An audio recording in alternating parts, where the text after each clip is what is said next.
What is up, guys? In today's video, I'm going to be going over how you can use cars to win fights and be more consistent in Fortnite Chapter 6. As always, if you guys do find this video to be helpful, informative, interesting, remember to give it a like, subscribe if you like some more, and comment down below if you are someone who's been using cars to win fights in Chapter 6. So I've talked a lot about why cars are really beneficial to have in Chapter 6 because the Hollow Twister AR is incredibly good.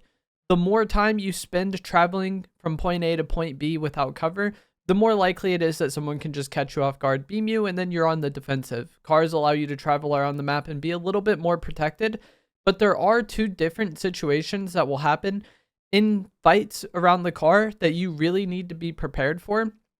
And playing these fights out well not only will result in you getting more kills and getting more eliminations, but it allows you to push people and play kind of like what would be 50-50 fights more protected in a way that's more likely to work out for you consistently, because car fighting in of itself is kind of its own skill. So the two different situations that will happen is kind of whether or not you're the person driving or you're the passenger of someone who is driving. So if you're driving, you're going to want to play the fight differently than if, you know, somebody else is in a car driving and then you end up being the passenger.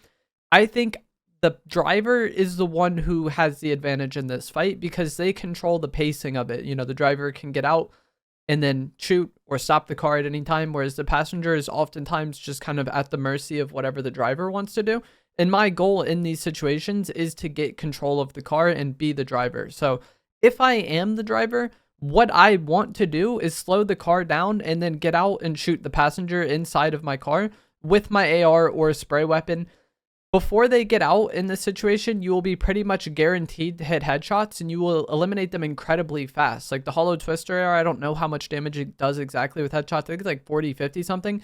You do a lot of damage really quick and it really adds up, and it really adds up in situations where the opponent, if they're not already full HP, like if this fight started with you hitting them with the car, or like, you know, a fight was kind of happening and then you got in the car and then they got in with you and they're not quite full HP, just 2 or 3 headshots can put that person down. And that's why I was saying the driver is kind of in control of the situation, because the passenger is just sitting there. The driver knows when they're going to get out and then they can just beam them. This is also why I like the G-Wagon style car most, because the passengers are at head level already and you don't really have to worry about like crouching or aiming down or anything like that, like you might have to with the faster or regular cars. Usually the enemy will get out of the car once you slow down and start, you know, if you slow down and get out a lot, if someone is, you know, very aware of the situation, they're going to get out right away as well. Sometimes you'll get a few shots on them before they get out. And then you kind of have two choices here. If you think they're about to get out, or ideally you would make this choice before they get out, but like, let's say they've gotten out, right? You can either get back in the car yourself and then try to bait them into getting back in and then just rinse and repeat. Or you can keep shooting them. If you know, just did 200 AR damage to the person and then they get out, then you could probably just finish them off there with the shotgun, you know? But if you only got 1 shot's worth of damage, not the most, you might want to just get in the driver's seat again, drive around a little bit, you know, get out, shoot them if they get back in, that sort of thing. And ideally, like I was trying to say before, or like almost already said, I would like to get out, shoot them, and then get back in before they even get out. If I get out and hit 2 headshots on them and then just get back in before they've even gotten out yet, then we can just rinse and repeat and do that the entire time and never really lose control of the car and never really be in a situation where the enemy is able to, you know, return fire. So getting back in prematurely before they've gotten out and not really being too greedy about it, I think can also make you more protected in these situations. And if the enemy gets out and is just immediately running away, like they don't intend to get back in the car, they're just looking the other direction and running the other way, I'll probably just keep shooting them with my AR. That's fine. If they get out right away, like you get in, you're driving, and then they get out, you haven't even been able to shoot them yet. This is another situation where you might just want to drive a little bit further, get out, and then start shooting them depending on what they're doing. And if the car isn't going too fast, I might just get out, shotgun them, and then get back in and rinse and repeat that. When you do this, it's very hard for them to return fire on you because your character is basically teleporting in and out of the car. It's very weird. And if you do this fast, there's really not that much chance for the enemy to respond. And that's why I was saying that, like, using the cars like this aggressively in a close range fight makes what maybe would be a 50-50 fight not really that much of a 50-50 if you're good at playing around the cars and if you're used to playing around the cars. This is like somewhat of a skill that you need to develop, and there's players out there that haven't done that yet. And if you are used to playing car fights and they're not, you just have like a huge advantage on them. When you're the passenger though, you're kind of at the mercy of what the enemy wants to do. If the enemy gets a driver's seat, you have less options because they're basically in control of the fight and the timing. When they get out and try to shoot you is when you can do something. You want them to get out in a way where you can get the driver's seat. Typically getting out of the car and then getting back in is the fastest way to get driver's seat. So if they get out to shoot at you, you could just jump out real quick, and then get back in right away. And then hopefully you get the driver's seat. They get in the car as well. And then we're back to like the situation we kind of just outlined.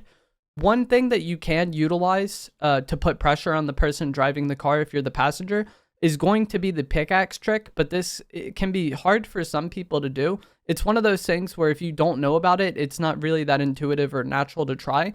But it's been in the game for as long as Cars has. So over like 4.5 years at this point, I think. And it hasn't been patched. I don't know a single person ever who's been banned for it. Like people say it's an exploit or whatever. I guess it technically is. But it's not something that Epic punishes people for, to my knowledge. And it's not something that has been fixed. If this was like a problem that Fortnite wanted to fix, they probably wouldn't let it sit here for 4 years, you know? But what the pickaxe trick is going to be, it's going to allow you to hit the driver or people inside a vehicle with your pickaxe for 20 damage at a time, which isn't a lot, but it puts pressure on the enemy to like get out of the car and do something. The way you do this is you have to have your pickaxe out, swing your pickaxe, and you keep that button held the entire time, and then get in the car and look at the person in the car you want to pickaxe. So it's very simple. People make a very big deal about this being some grand timing thing. You hold one button and press another. So for me, my swing pickaxe button is R2. My get in the car button is square. I hold R2 and hit square. It's not like it's not like you need to time it where you press both buttons at once. You just need to have R2 held before you press square with your pickaxe out, and then look at the person and keep that R2 or whatever your swing button is held the entire time. Your keybinds may vary, but it's hold one button and press another, and you keep that one button held the entire time. It is very simple. Like I said, it's more of just a thing, like if you don't know about it because it's not natural, it doesn't make sense, then it would catch you off guard, or maybe you wouldn't know how to do it. But once you know how to do it, it's very simple. And this only does 20 damage at a time to the driver or whoever you're hitting. So it's not that lethal, but it's good at getting pressure. If somebody's just going to drive around continuously and not want to fight, then hitting them, 40, 60 damage with the pickaxe, they're probably going to get out and then, try to shoot at you. You can get out and shoot them. You can get out and then try to get the driver's seat. It's a way to force them to do something. And and whenever I've talked about this, there's seemingly a lot of people that have problems with it, but like, the only thing you have to do is just get out of the car. You just get out of the car and then you're not getting hit with the pickaxe anymore. And as I was talking about at the start of the video, if you're the driver, you want to be playing to get out and then shoot at them anyways. If they hit you 40 damage with a pickaxe, but you get out and hit them 3 AR headshots before they react, that is a damage trade that is heavily in your favor because of how busted the Hollow Twister AR is. So me personally, I would love for people to want to go for the pickaxe trick on me. It's typically a free way to get AR shots on them eventually. And I end up not taking very much damage. If you don't get the pickaxe trick off, one thing you can do is kind of aim down sight in the car and then you'll break out the window and you can start shooting. You can just start shooting the car to maybe force them out if you're playing somebody that seemingly doesn't want to get out of the car at all. And if the car is close to blowing it up, then like maybe you blow it up on both of you. If you already had them pretty weak, then this could be something that, I would take that trade. If I know the enemy's weak, and I'm full HP, I'll blow the car up on both of us and then maybe get the elimination. And that'll happen a lot of times if you were fighting somebody and then they get in the car to try to run and then you end up getting in with them, And if I wasn't able to get the pickaxe trick off, I would maybe just start shooting the car. Some of the two-seater cars, like the default Whiplash model, for example, do allow you to shoot the driver from the passenger seat. It's just some models do, some models don't. I don't know why this has been a thing, but it's been a thing for over a year. So the G-Wagons, I don't think any do, but some of the two-seater cars, you can actually kill the driver from the passenger seat. So if you are going to shoot at the car anyways, you can try to do that. I do actually have a good example of both of these situations playing out that I went over in replay mode while I was streaming. So I'm going to play that clip now. I have a moment where I was not in control of the driver's seat, and then a fight that happened immediately after where I was in control of the driver's seat. And both of these fights pretty much went perfect for me, and I explained it in replay mode. So I'm going to play that, and then we will come back to, you know, this type of commentary, and I will go over a few other situations that I want to outline. But most of car fighting is just that kind of cat and mouse game of who has the driver's seat and then who has control of the situation. But I'm going to let that clip play now, and then we'll go back to the commentary. Anyways, he pulls up here, and then I shoot at him, and then he just gets in the car, and so I pickaxe him. But all the while, I'm not thinking I'm gonna pickaxe this guy to death. Anytime I go to pickaxe somebody, I'm never assuming that I'm actually gonna kill them that way, unless they're just like so weak, you know? Like if I know they're one shot, then like sure, but I don't expect this guy to get 250 to 0'd with it. I'm just using that to make him fight me, because this guy seemingly doesn't want to fight me, you know? And so the entire time I do the pickaxe, I'm just like waiting for him to get out so I can get out, because when I go for the pickaxe, he immediately gets out and tries to shoot me, which is what you should do. I shoot him with my shotgun and then get back in. I did that hella quick, I'm not gonna lie.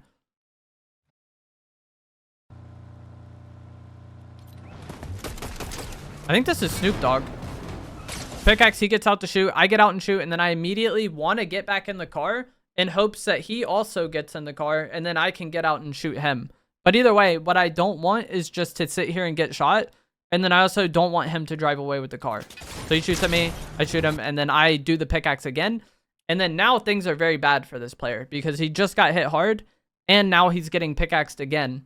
And I'm in a better spot this time, because when I get out, we're not just going to be like on each other. And like that's half his health right there off 2 pickaxe swings. He gets out again, and then I just do it. And he's dead. But like from that, at this point, his game was over.